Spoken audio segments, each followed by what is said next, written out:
hopefully in 24 hours time. I would first of all like to say a big thanks to Fram Farmers, who are kindly sponsoring a technical forum for us. And then, yeah, I think probably without any further ado, I should introduce Doug Wanstall, who's kindly agreed to speak to us this evening on our technical forum entitled "The Adoption of Regenerative Agriculture, Outcomes and its Place in a Green Society." So, hopefully I've covered off everything that I meant to, and I'll pass over to you, Doug. Thank you very much. No problem. Well, thank you very much for inviting me along to sort of give you my perspective really of regenerative agriculture, sort of my own personal journey, the journey of an organisation I'm involved with called Regeneration Earth, and looking at the whole sort of world of carbon offsets and the role that regenerative agriculture has to play in a wider society. So just a quick introduction. I'm Doug Wanstall. We farm over near Ashford in Kent. I was last year crowned, goodness knows why or how, because there were loads of far better farmers than we are, crowned the 2021 Crop Protection Magazine Climate Change Champion. We're about 300 hectares with free-range poultry, suckler beef, Sussex beef, and an arable enterprise. Then we've got, like most farmers, we've got a few property lets, including a new distillery which is being installed as we speak, which is a very exciting new venture on the farm. We're only the landlord, but actually we're getting involved with growing some of the crops that they require, but also utilising the waste streams that come out to feed animals. So it's a very exciting piece that all adds to the circular economy that we're trying to develop here at Bank Farm. We've developed a 5-hectare agroforestry living lab, as we call it. So we've established this with the University of Kent, and the aim is to demonstrate how various regenerative practices interact with soil health and carbon sequestration. Is somebody not on mute? So that's quite an exciting project that we're working with the university. It's a different world working with these boffins. They speak a totally different language, but what they're enabling us to do is to give academic credibility to some of the somewhat and sometimes anecdotal evidence that we're building in how regenerative practices affect our soil health. Later this month, we've got a black soldier fly larvae installation that's going in, where we're going to be turning various waste streams into a high protein feed for our poultry. And then actually the protein is quite an exciting prospect, but actually we're slowly learning that the insect frass, which is basically the manure that the insects leave behind, is an incredibly valuable fertilizer full of all sorts of microbiome, which we will extract and use in compost teas. And then we started our regenerative journey as farmers in sort of 2015, but I've always had an interest. I mean, we were leaf demonstration farmers for many years, always had an interest in what was coined then as sustainable farming. I lost a little bit of interest because I felt that sustainable was no longer good enough and really was looking for the regenerative future. And I'm expecting to be challenged this evening, so please don't disappoint me. Let's have some questions whenever you're ready, and hopefully we will get some debate going around the whole sort of regenerative and carbon offsetting piece. So what is regenerative agriculture? Well, we couldn't put it any better than this, really. And I'm going to put this up and read it out, but hope you'll all get this, hopefully the recording afterwards and be able to sort of make a note of it. But specifically, regenerative agriculture is a holistic land management practice that leverages the power of photosynthesis in plants to close the carbon cycle and build soil health, crop resilience, and nutrient density. Regenerative agriculture improves soil health primarily through the practices that increase soil organic matter. This not only aids in increasing the soil biota diversity and health, but increases biodiversity both above and below the surface. while increasing both water holding capacity and sequestering carbon at greater depths, thus drawing down climate damaging levels of atmospheric CO2. And in the process, it improves soil structure. And so it goes on. And this is a statement that was put together not by us, but by the Carbon Underground and the Regenerative Agriculture Initiative, and they published that in 2017. But we think that is a good explanation of and how we interpret what we're doing in the regenerative world. So the basic principles of regenerative agriculture are, so we talk about early, mid and late interventions. So you have to remember that the route to regenerative practices, it's a journey. Don't expect to flick a switch and go from one day to the next and go from being, let's say, an extractive farmer or traditional farmer, or however you want to describe it, to regenerative overnight. That does not happen. So we always think that one of the first phases is to start to reduce your tillage. Don't go straight to zero till. We believe you have to earn the right to get to zero till. You have to get the soil life and the soil structure right first. You can stop ploughing on day one. Reducing artificial inputs, remove all seed fungicides on day one. That's what one of the things we did. And then we started to reduce our N fertilizer use, artificial N fertilizer use on day one. Keep living roots in the soil and keep soil covered for as long as possible. Use cover crops early on. Diversity, nature loves diversity. How often do you see, single species in nature, in the wild? You just don't see it. Nature enjoys diversity, and the diversity is what brings the health to both the soil and the plants themselves. And introduce livestock if you can, but also manures and composts. We always say not PAS 100 compost. PAS 100 compost, it's little more than a mulch. The stuff that comes from some of these guys that, it's coming from the municipal green waste routes, it does have plastic in it, which is a problem. If you can get some really clean stuff, then use it. It is better than nothing, but it isn't really compost. It's much more of a mulch.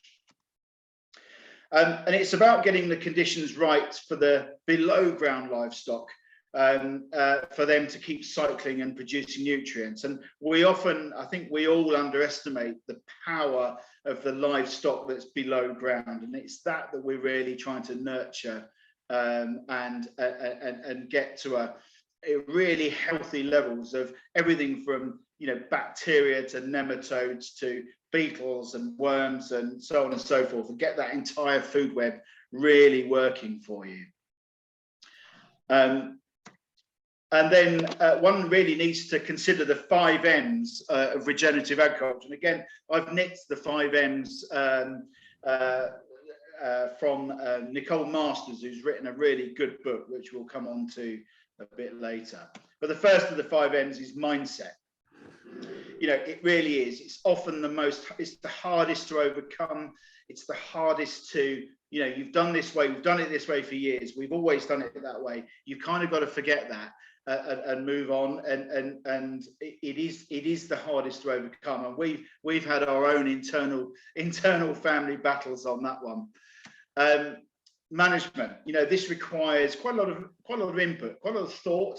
It will reward you by eventually, gradually reducing costs, but it does take a little bit of time and a little bit of management. Microbes, again, I'm going to keep coming back to this.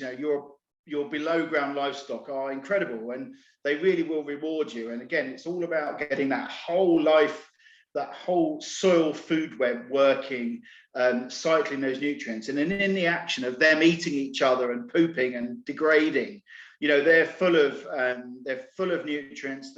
You don't need legumes, for instance, to draw atmospheric nitrogen down. There are free living microbes that will do that for you, but you have to get the conditions right for them to thrive.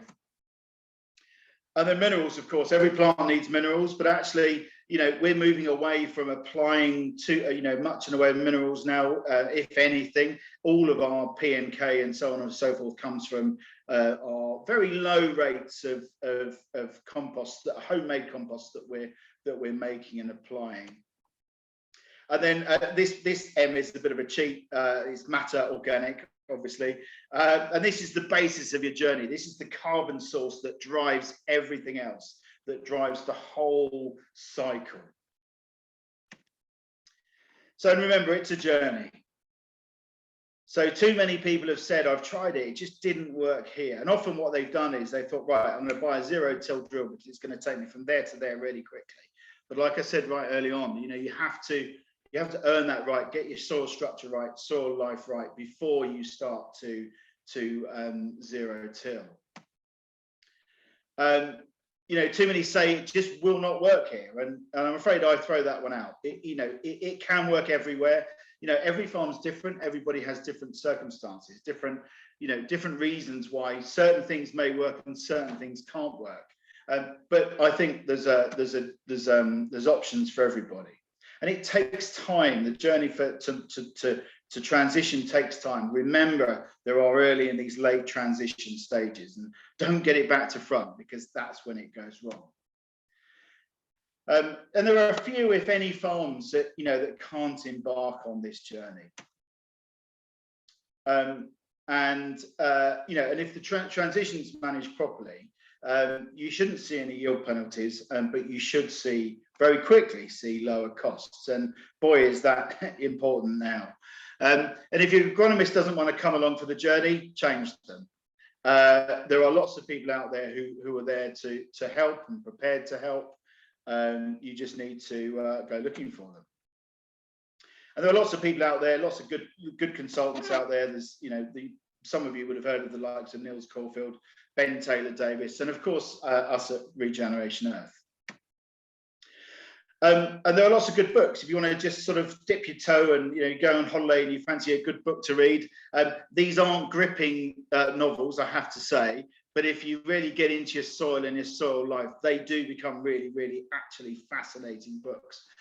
And there are lots of them out there, but for me, the two must-reads are, For the Love of Soil by Nicole Masters and Dirt to Soil by Gabe Brown. They're really inspirational books that they talk about example after example of people they've met, people they've helped to transition and to move along that regenerative journey. It really is quite inspiring.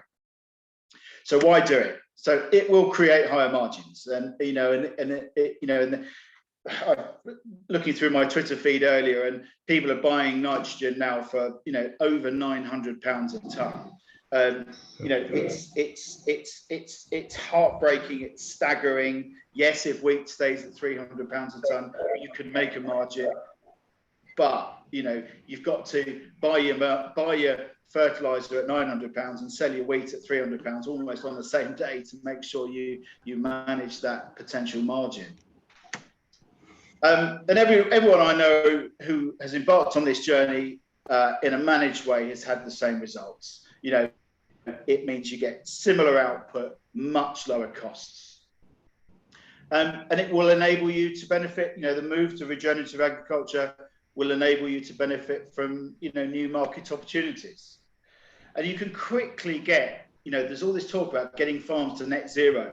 And actually, again, all the people that I know that are working, in a regenerative way and on that journey, sorry to keep labouring that point, but it's important, can get their own farms to net zero really quickly and enjoy new opportunities. And then what we say is that the opportunity to start selling things like carbon offsets a secondary outcome of a move to building a more environmentally and financially resilient business. So where are we on this journey? So this is us at Bank Farm. So first thing, it never ends. So I can't tell you whether I'm halfway, quarter of the way, or 3/4 of the way. I don't know. But we're not using any seed dressings at all. We haven't used slug. I've got I've actually got a problem because I've got 7 bags of slug pellets in my chemical store, which have been there for 7 years. And of course, I've now got to get rid of them because they are off label, off recommendation now. We use zero cereal insecticides, and this autumn we'll move to zero insecticides on any crop, including oilseed rape. Artificial N use is halved from the original farm standard, and then about 1/3 of what we're putting on now is going through foliar, and the remainder is either coming from soil organic matter or from the compost that we apply. So we're using 3-year poultry and cattle muck compost. We're lucky, I suppose, we've got the enterprises on the farm. But what we do is we mature that over a 3-year, sort of a 2.5 to 3 year period, where we mix the materials together. We're adding wood chip now as well where we can, but we're mixing the materials together, moving them 2 or 3 times, and then moving them onto the field they're going to be used on. And it's in that maturation stage where 2 things happen. One is the nutrients or the organic matter starts to break down, and the nutrients start to become much more available to the plant, but also that's filling up all the time with microbiology. That muck, we always move it from the concrete pad where we mix it out onto the field where we want it to mature on soil, where it picks up and helps to grow the microbiology within that muck, which we then spread across the field and basically inoculate the whole field with the microbiology. And then we've reduced tillage as much as we can now. We're actually only just starting to direct drill this. Well, actually, we're starting to direct drill tomorrow, not this autumn. We've got a demonstration drill coming tomorrow. And then we've reduced fungicide use by about half, and it will vary on the year. If you get a terrible disease year, that will alter, but we're essentially halving the use. And then we've started to make wormery compost, which we haven't done this yet, but we will start to extract. Basically, we make the wormeries in IBCs, and then we let them do their thing for about a year, keep adding more and more material, diverse material, because we want a diversity of microbiology. And then what we'll do in a year's time, we then flush those through and extract the liquid, which is an amazing soup of life. And then we apply that to the fields. And then this autumn, we're going to be planting winter wheat after oilseed rape into green cover with no autumn herbicides. And one thing we're doing a lot more now, and we really learn, this is always learning, but we're on the 3rd year of home saving the same seed. Now, there'll be plenty of people who'll tell you can't do that. You can't save, Zayat or whatever variety you're planting year after year after year. Well, I've got news for you. You can. You still have to pay the royalty to the breeders, which is fair enough. They've put a lot of effort into breeding that seed. But what you do is you're inoculating your seed with things called endophytes. Endophytes are, again, microscopic bacteria and fungal spores that occupy the exterior and the interior of the seed, and your seed becomes almost colonized by the good stuff that's out there in your field. So that gives your seed a fighting chance, a much better fighting chance when it gets planted. And we're seeing some quite good results. And we're quite a few years behind a lot of other people who have been doing this for, well, I think one guy in particular has been doing it for about 12 years. So what was my light bulb moment? So my light bulb moment was when I did my Nuffield study, which was kindly sponsored by South of England Agricultural Society. But it happened to coincide with the Paris climate talks.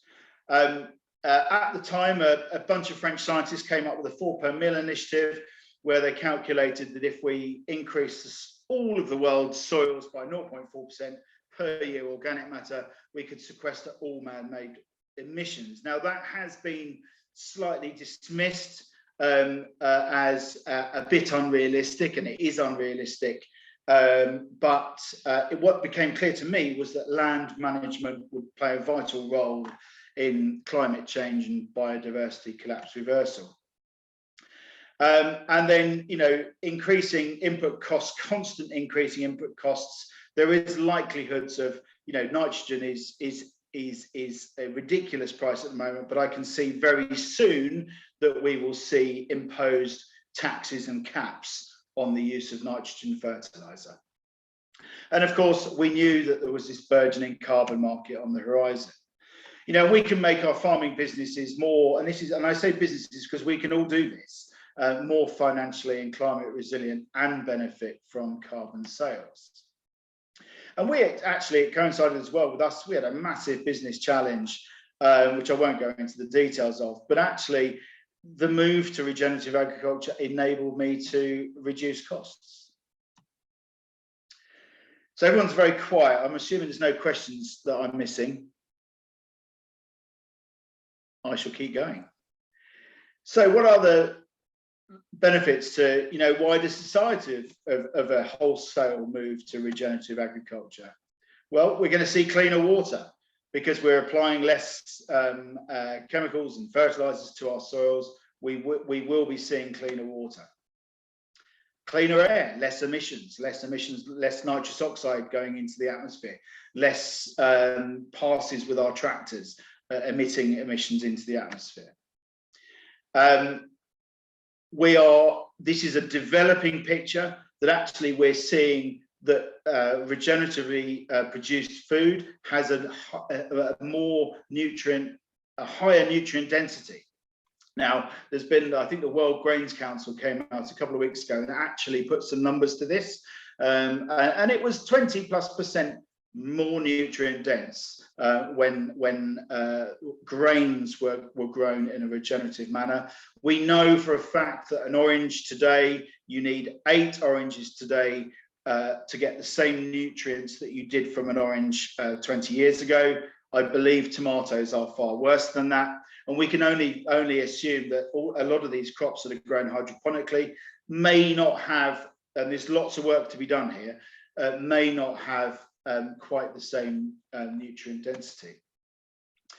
And what we're doing is we're developing a more resilient local supply chain. We're less reliant on external supply factors, which, again, with what we're seeing happening in the Ukraine now, really is highlighting to the world, what globalization has done. I mean, as part of my Nuffield, I went to Indonesia. I went to this huge poultry food mill, and I didn't think much of it at the time, but I've got a picture of it. This massive warehouse that had just taken in a load of wheat from Ukraine. It had come from the Ukraine. It was in a massive warehouse on the side of this huge feed mill, and that's where they were getting their wheat from. And just to give you a bit of an example of where Indonesia was heading, meat consumption is directly linked to GDP, and Indonesia were on a trajectory to catch up with Malaysia within about 10 years. And when they got from where they were to where they were headed, they needed an extra 1 billion chickens per year to feed that wealthier population. And they could only produce those chickens from grain that was coming from the other side of the world. That's globalization. Globalization has been great in many ways, and we all enjoy the benefits of globalization. But there are, when you get things like the Ukraine conflict, it puts it into a little bit more context. And of course, what we're doing with Regen Ag is reduce CO2 in the atmosphere. We're removing it from the atmosphere. And then a vibrant soil is the bedrock of the entire food web. The more microbes you have in the soil, the more mammals, birds, bees, and butterflies you'll have on your farm. So carbon offset. So here we are. We're getting onto the nitty-gritty stuff now. So carbon offsets, in our opinion, really can be a force for good. They need to be robust. Now, one carbon offset should be identifiable as 1 ton of CO2 or CO2 equivalent that's been removed from the atmosphere from a known project and placed in the soil or in timber or in other building materials. And consumers of offsets need to have a credible plan to reduce emissions. But all companies, unless they actually hold land or discover some piece of new tech, will have residual emissions that they cannot reduce to zero. Every company will have this. Everything has a carbon debt. This pen has a carbon debt. Trees have a carbon debt when they're first planted that needs to be repaid. And then the purchase of carbon offsets should not be seen as a simple way to buy your way out of your carbon responsibility. You have to reduce your emissions first. And then when you can't reduce any further, that's when you buy offsets, but buy quality offsets that come from identifiable projects. And it's quite simple that the UK Climate Change Committee, so these are the guys that are steering, policy in the UK, have stated that it wants UK companies to buy UK derived offsets and not be reliant on the international carbon market. And the demand is huge. It is huge now. It's growing all the time, and interest is growing all the time. Everybody now, every company over 250 employees has to carbon account. They don't have to offset yet, but they're all working towards that, and it's coming. And there just simply isn't enough liquidity in the market. There aren't enough credits out there for offsets for people to buy, and the woodland and peatland codes are simply not generating the numbers required. Current value is circa £25 per tonne of CO2 equivalent, but that's projected to rise rapidly. But we do have to be aware of the law of unintended consequences. It's everybody's responsibility to make sure that that CO2 sequestration, that carbon offset projects do not displace food production, because let's be honest, again, at the moment, we really can't afford to displace any more food production. So it's important that whatever happens, there is talk of carbon credits going up to £75 to £100 per tonne. We don't believe that will happen, because we believe the law of unintended consequences will kick in and nobody will grow food. They'll just grow crops to sequester CO2. So Regeneration Earth, so this is moving on to Regeneration Earth, was established to act as the conduit between those with residual emissions they need to offset and those farmers and landowners who through a range of projects can sequester greenhouse gases into soils, timber and biomass. We are in a climate emergency, there's no doubt about it, and land managers, all of you guys, will have a vital role to play in the reversal of man-made climate change. But we do need to still produce food, as I said. And they can be the answer. Carbon offsets really can be the answer to climate change, but it really is cowboy territory out there. And so whilst designing Regeneration Earth, it became really clear that we needed a formal method of approval, measuring, reporting and verification of projects that carbon offsets are issued from. And so we developed, along with a group of stakeholders, we've developed the UK Carbon Code of Conduct, which is a central set of standards that every project has to adhere to. And then we've also developed a blockchain carbon tracking system, which gives the consumers of credits full traceability from the actual project it came from, all the way through the verification and approval process, through to a digital certificate which they receive when they buy the offset. The credits that are issued through this system are amongst the most robust in the marketplace. And beware of systems that don't have a robust issuance procedure, because you never know if customers think that they've had a rum deal and don't think that their credits are quite as robust as they thought, they may ask for their money back. So the UK Carbon Code of Conduct is a robust set of standards that sets out the procedure for approval, measurement, reporting and verification of all carbon projects.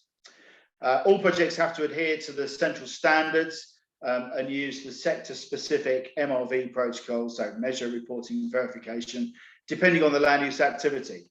So, and the aim was to be able to always produce a carbon offset that the capital markets, governments, etc., would accept as a fungible product. You know, in a single farm, one of the main aims of this was to make sure that a single farm could introduce all of its resources into a project, because you can sequester carbon from woodland, wetland creation, agroforestry, wholesale move to regenerative agriculture, biomass cropping, all sorts of things, and that can all now be approved under one single project. And under the code, the project hosts have to be carbon neutral before they can sell any offsets, and the UK Carbon Code will certify that the business is at net zero and they can sell all of their produce as such. The UK Carbon Code, it's a standalone, independent, not-for-profit entity. There's a technical panel that manages the version cycles and manages the code itself. And the aim really is to democratize carbon, to ensure that land managers stay in control of the carbon that they sequester. We hear all too often that, you know, we see it all the time. We were talking to a Geneva-based carbon registry last year, and they were buying gold standard carbon credits, carbon offsets from projects in Africa and selling it for sub $10 a ton, and selling them to their European clients for over $30 a ton. The only person making any money out of that was the registry itself, and we know that you can't deliver a decent project at that level. And under this system, the carbon offsets remain the property of the project hosts until they choose to sell. So we're all thinking that we always get told that trees are the answer, and this won't surprise you, that there's a massive disconnect between the aims of government and the actual reality. Government set out an ambition to plant 30,000 hectares of trees per year, starting last year, I think. Last year, 1,800 hectares were planted. This year, it's looking like about 2,000. We know that a lot of those trees won't get planted. When you're looking at trees, often the talk is all about, you know, traditional trees are the only answer. Now, of course, we need more traditional woodland. We need traditional woodlands, ancient woodlands, to be joined up to enable, you know, wildlife corridors. And, you know, there is no better thing than a beautiful 200-year-old oak to harbour not only lots of carbon, but lots of biodiversity as well. They're great, but they're not the only answer. So a traditional 1 hectare woodland will sequester about 400 tons of CO2 in 100 years.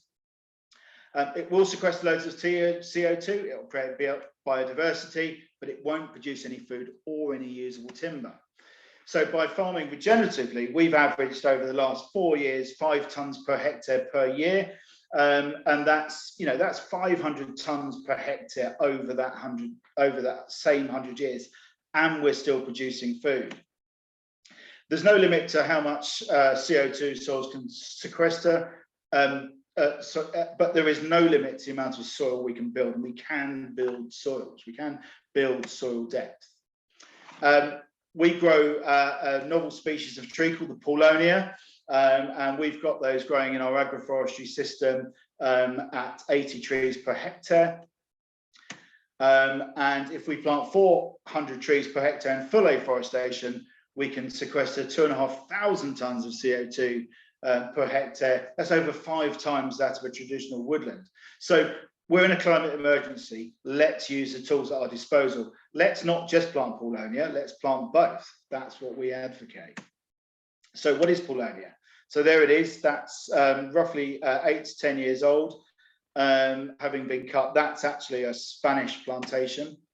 So it's the world's fastest growing tree, and it's one of the few trees with a C4 metabolism, so similar to maize and miscanthus.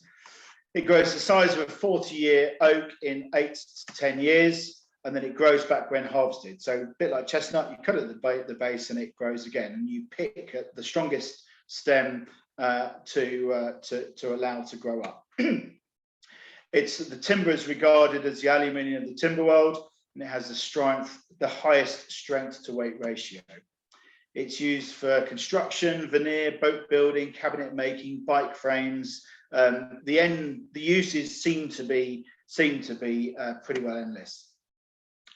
European-wide shortages led to price spikes in excess of £500 per metre cubed. That is a spike, I hasten to add.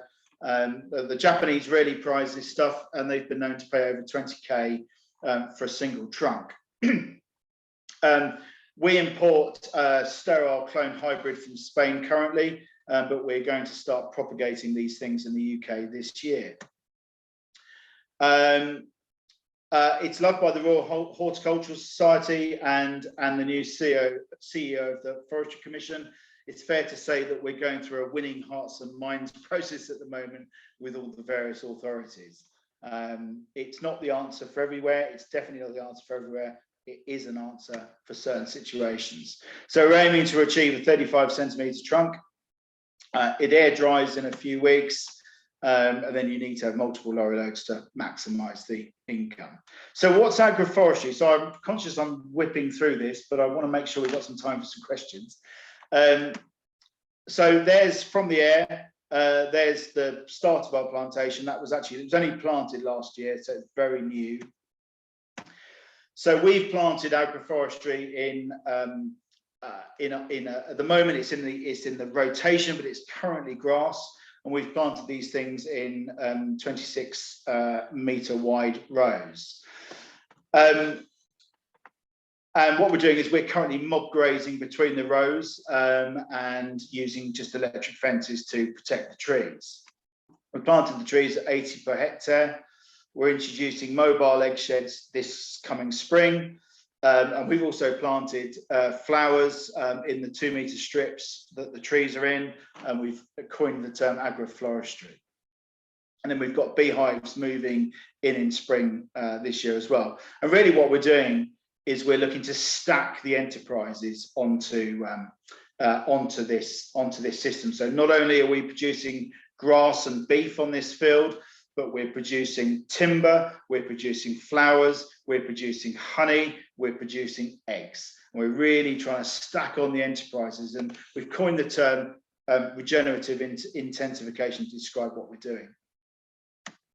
And it's part of a research project with the University of Kent. And we see this really, like I said already, part of regenerative intensification, making more money from a given area of land using less artificial inputs. So the economics of agroforestry. So the original 5 hectare field was producing an average gross margin. I mean, these figures are completely blown out of the water in the last month, but it was producing an average rotational gross margin of about £750 per hectare. We believe that the gross margin of the row crop will actually improve because we're going to see lower evapotranspiration from the crop. We're going to see reduced pest and disease pressure and better nutrient utilisation. Carbon sequestration in the soils will improve, but we've not yet factored this in. So the first tree income comes after 10 years, and then every 8 to 10 years after that. It will produce an annualised figure of £560 per hectare additional income, albeit we have to wait 10 years for that. We then get what we call a carbon dividend. So each tree will sequester 63 kilos per tree per year, averaged over the harvest period, giving us an extra carbon dividend of £126 per year. That gives us a total annualised gross margin now of £1,236 per hectare, as opposed to where we were at 750. The initial planting cost is about £12.50 per tree, and we believe the carbon price is set to increase by about threefold. Like I said, I don't think it's going to go too crazy for the reasons I've stated. And the timber price is always predicted to go, to beat the rise in inflation, albeit that inflation is running away as well at the moment. And then at Regeneration Earth, we undertake to market the timber to maximise the value at the end. So just finishing off then, Regeneration Earth, what Regeneration Earth offers landowners, farmers and landowners. We act as a project developer, so we will come to your farm and act as a project developer to help you optimise the opportunity. We'll design your carbon project and biodiversity net gain projects and help you manage the transition to regenerative agriculture. We work with you to gain approval under the UK Carbon Code. And then once approved, there'll be an annual reporting structure agreed. The credits are issued and then placed on the blockchain system. And then from the first year, they can be sold. And then once the host has gained UK carbon code approval, they also gained carbon neutrality, because what happens is some of the planned sequestration gets used to ensure that your farm is at net zero before you can sell anything on the market. And then project host decides on the price, bearing in mind, of course, market dynamics dictate what actually happens and when to sell. The regeneration earth is paid by the project host and takes a small commission on the sale of credits. And the UK carbon code has been designed by us and a group of stakeholders, and now sits completely independently of Regeneration Earth as a not-for-profit entity. And the blockchain carbon registry and marketplace is a joint venture between Regeneration Earth and tech partners. And these tech partners are in a similar world to in my view, in the similar world to the academics, and they talk a completely different language to the rest of us, but they do get things done, and they are introducing us to some very exciting customers for carbon credits. And like I said earlier, projects can include everything from agroforestry, full afforestation, regenerative agriculture, wetland creation, carbon cropping, biodiversity net gain, amongst others. And then finally, really, we look to stack projects at the start to ensure that the landowner maximises the opportunity that's before them. But everything that we do has to be additional, has to be as a result of a change in management, and people have to be prepared for projects to be long term. Thank you very much. Do we have any questions? Yeah, if anyone's got any questions, then please feel free to unmute and go for it. I've certainly got an entire list here. You should have pitched in. I didn't want to interrupt you. You're doing so well. Yeah, to start off with, I mean, for those of us that are interested in, regenerative agriculture, what's the first step? For you, what is the first thing that you do to try and, start the journey? Okay, so if you've got an interest in, starting the regenerative journey, and as an outcome of that, being able to sell carbon credits, the best thing to do is to engage a project developer who will come along and help you do both. Engage with you, help you on that journey, advise you, look at your system, advise you on where to start, and then look at where the opportunities lie. And those opportunities are in increasing your farm margins, but then selling carbon credits and biodiversity net gain credits. Thank you very much. Right, I've got a few hands up here. Anthony, if you'd like to chip in. Hi, thanks, Doug. That was great, mate. Really, you're just saying how you're just starting to direct drill now. What's been your build up to doing that? And where did you start? Were you plough based or min-till, and where have you gone? Yeah, we were very much plough based 10 years ago. Then we moved to we moved to a sort of a. I've always said we've had a flexible tillage system. Really, whatever we felt the soil is needed is what we did. We did try direct drilling a little bit too early, and our soil wasn't ready for it. The structure wasn't there. The soil organic levels weren't there. The soil microbiology wasn't there. And so the crop suffered.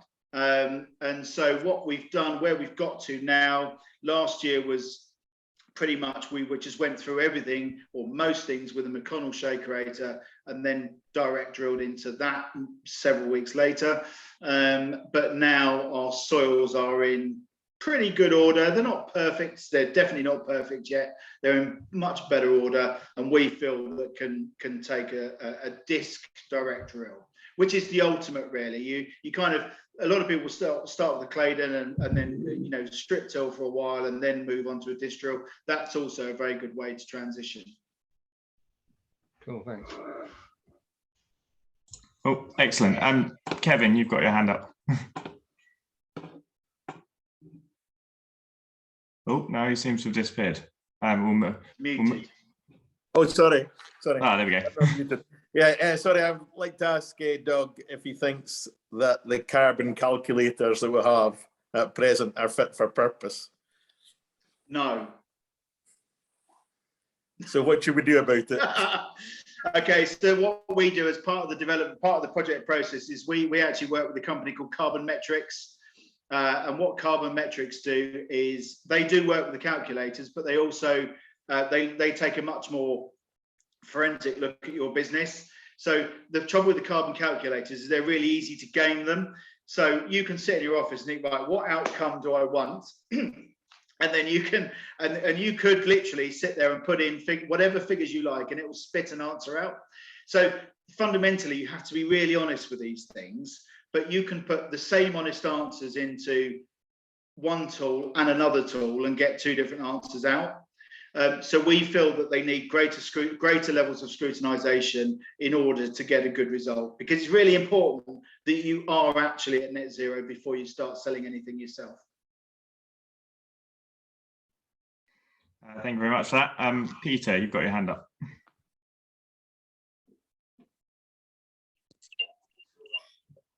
Yeah, hi. I don't know whether I'm the only Peter, but I am a Peter, bearing a passing acquaintance with the chairman. Thanks very much for the presentation. I was intrigued in your list of sort of building blocks for moving towards regen. You suggested that it was not a bad idea to introduce a handful of animals if you possibly could.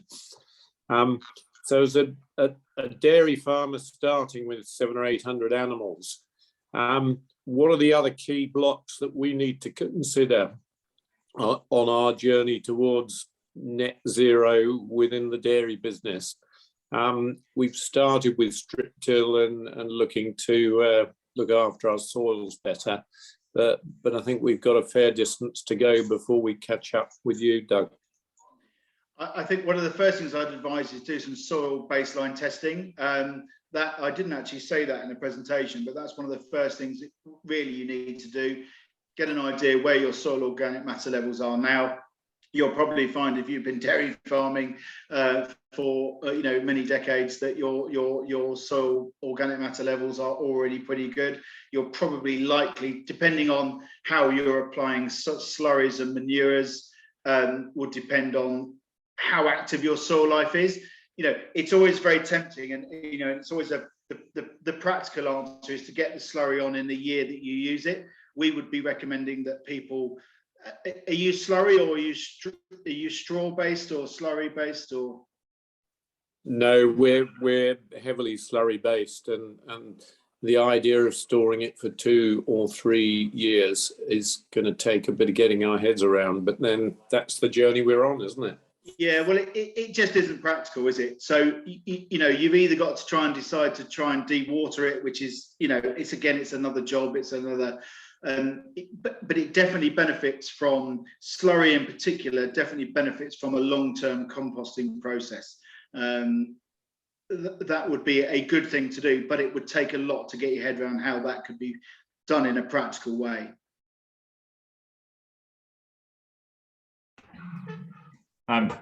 Before I wade in too heavily, have we got any more questions? I don't see any more hands up, I don't think. Oh, yes, we do. Ben, go for it. Hello, can you hear me all right? Hello? Yeah, we can hear. Yeah. Excellent. Thank you very much, Doug. A couple of things. You were multiplying your own cereal seed.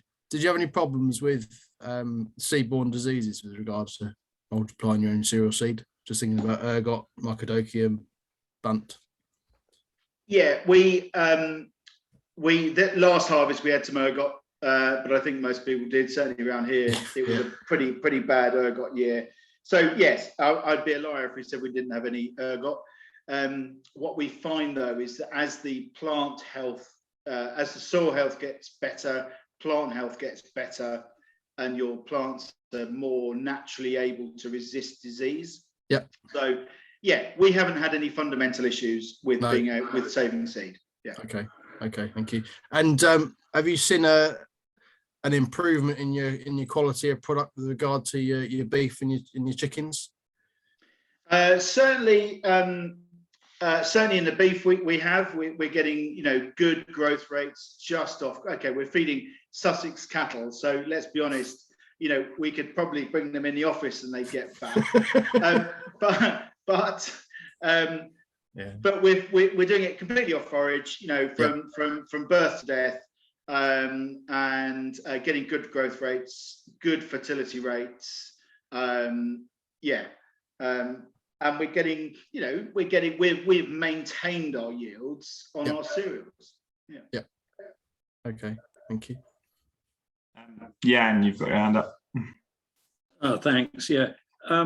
Given the long-term nature of both the introduction of regen and or even further the even longer term nature of agroforestry, is there a danger of introducing a two-tier system between landlords versus tenants? Well, the landlord-tenant discussion is a difficult one in this situation, because you've got to be working with a sympathetic landlord who is engaged in the process. It's as simple as that, really. It's much tougher if you're on a 3-year FBT. It's really quite difficult to commit to long-term regenerative practices. You need to engage your landlord, and I think we are certainly working with some institutional landlords and trying to persuade them that they need to rethink how they manage their tenant relationship. Thank you very much. Charlie, you've got your hand up. Yeah, cheers, Chris. Tell me, is there a greater dependency with Roundup, Regen Ag? No. Cool. So if we lose it, which we may well do, no problem. It still has a place. We still use it, but we're trying to use it less and less. And I haven't been brave enough to do this yet, but there are plenty of people who are growing cover crops who are destroying them with either a roll on the frost in the winter, or using a crimped roll and not using glyphosate. Now, they're quite brave, in my opinion, and we haven't done that yet, but people are doing it. Cheers. Have we got any more questions from the audience? Oh, we've got another hand up. Oh, Anthony again. Yeah, hi again, Doug. Hi again, Doug. Regarding your vermicast compost teas, are you testing, doing your bricks and your SNAP analysis before you spread that, or are you spraying rather at certain times? I've heard that people saying, every time you spray a synthetic, you should spray some sort of carbon-based product. Is there a certain timing that you're using for that stuff? Yeah, it's fair to say we haven't gone as far as some people when applying things like humates and fulvates with so a carbon source with fungicide. So if you apply, basically the basic principle is if you apply a carbon source with a fungicide, it can reduce the impact on the microbiology. So we're still using fungicides, albeit a far reduced amount. But what we're trying to do all the time is to reduce the effect on the plant, the soil health, because one thing we're trying to encourage is soil fungal activity. Then every time we apply a fungicide, we're antagonizing that. When we start using teas in more, and it's going to be next year before we really get stuck into large scale application of teas, we will be bricks testing before and after. Brilliant. Richard, your hand's up. Yeah, thanks, Doug. It's really fascinating. Yeah, I had a question. You mentioned nutrient density of the food in your sort of earlier start of the talk.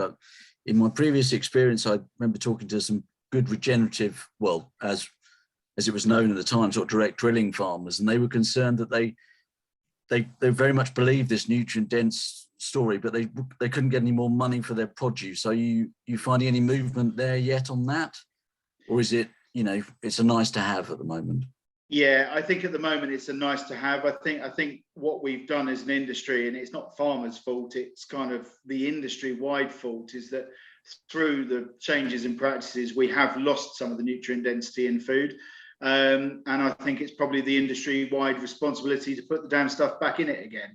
I mean, I'm keen on Twitter, and I'm sure several of the people on here are. And I noticed someone, James Wong, who's sort of he's very vocal that he doesn't believe it. You know, the nutrient density. He tends to have very strong opinions about things. Is there much evidence for it, or is it something we want to believe rather than? Well, yeah, well, we know the World Grains Council have come out and with some quite interesting figures where the numbers are 20-something% higher in a regenerative system, certainly vitamins and minerals within certain grains. A lot of the evidence is purely anecdotal at the moment, but actually we've got a study that's we're hoping to get involved with the University of Kent, assuming they win their funding round, where actually we are looking at specifically the nutrient density of food and in different systems. So we should have some answers soon. Good, thank you. Have we any more questions?